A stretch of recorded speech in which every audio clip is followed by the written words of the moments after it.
खुलुमबाय आंनि मुङा जना बसुमतारी आफादावहाय बिजाबुर आङो इउनियन अफ एक्स एनडिपि सेन्ट्रेलनि अर्गानाइजिंआव दं आरो डिमापुर डिस्ट्रिक्टनि जानानै आङो आफादगिरियाव दं आरो जोंहा जिएसआ जोंहा सेन्द्रजित बसुमतारी खिन्थु मानसिया सफैनो हायाखै गोबां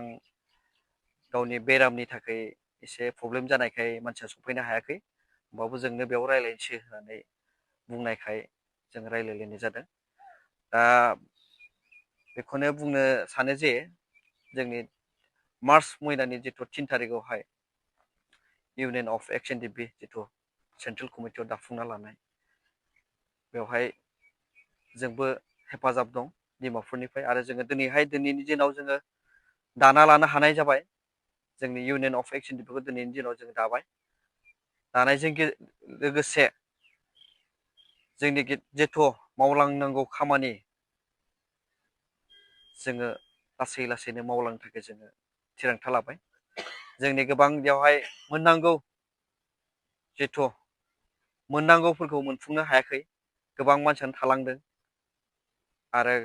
खायसेया मोनबाय खायसेया मोनाखै खायसेया भेरिफाइ जानानै दं खायसेया भेरिफायानो फैयाखै दा बेफोर बिसयखौ लानानै बेफोर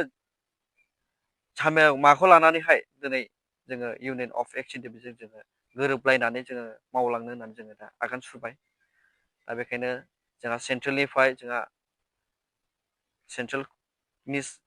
इउनियन अफ एक्स एनडिपि सेन्ट्रेलनिफ्राय जोंनि जिथु समयसा थालांनाय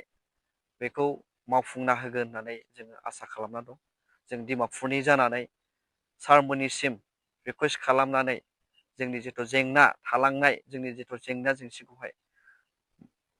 क्लियार खालामना होगोन होननानै मावना होगोन होननानै सारमोननिसिम बेखौनो खावलायहरनाय थाबाय आरो जोंनि बेयाव डिमापुराव गोबां बर' हारिफोर दं गोबां बर' फिसाफोर दं गोबां खस्थ' गोलैसोना थानायबो दं दा बेखायनो जोङो गासैबो बेयाव दंबाबो बर' हारिया दंबाबो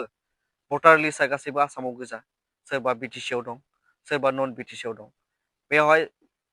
700 बायदि भटार लिस्ट दं डिमापुराव नागालेण्डआवहाय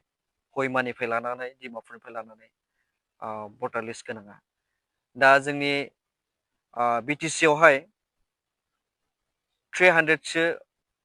भटार लिस्ट गोनां दं आरो नन बिटिसिनिफ्राय गफुरनिफ्राय लानानै लखिमपुरनिफ्राय धेमाजिनिफ्राय लानानै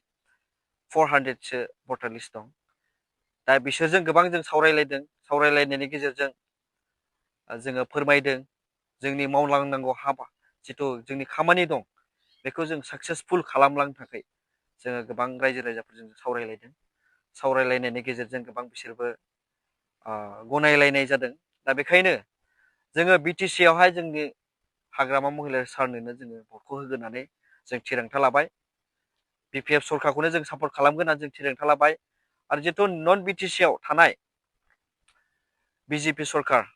जिथु जोंनि एलायन्स बिजेपि सरकारजों जिथु एलायन्सआव दं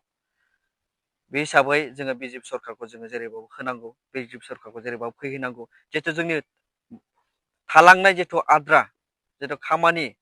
मावनो हायै बेखौहाय बिजेपि सरकारा मावना होगोन आरो बिटिआर सरकारा मावना होगोन होननानै जोङो डिमापुर इउनियन अफ एक्स एनडिपि जानानै जोङो फुल सापर्ट खालामनाय थाबाय सरकारखौहाय बेखायनो जों जेरैहाय सापर्ट खालामदों जोंनि बेबायदिनो जोंनि जेंनाखौ डिमापुरनि जिथु जेंनाखौ सारमोना मावफुंना होगोन होननानै जों आसा खालामदों आरो जोंनि गोबां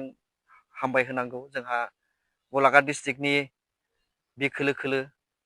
गोबां जोंजों हेफाजाब खालामगासिनो आरो कार्बि आंलं डिस्ट्रिक्टनि जोंहा बिनायसन गोबां जोंजोंहाय जागायजेननायनिफ्राय जेब्ला 2020 27 जानुवारियाव एकर्ड जानायनि उननिफ्रायनो जोंजोंनो लोगोसे दंफायो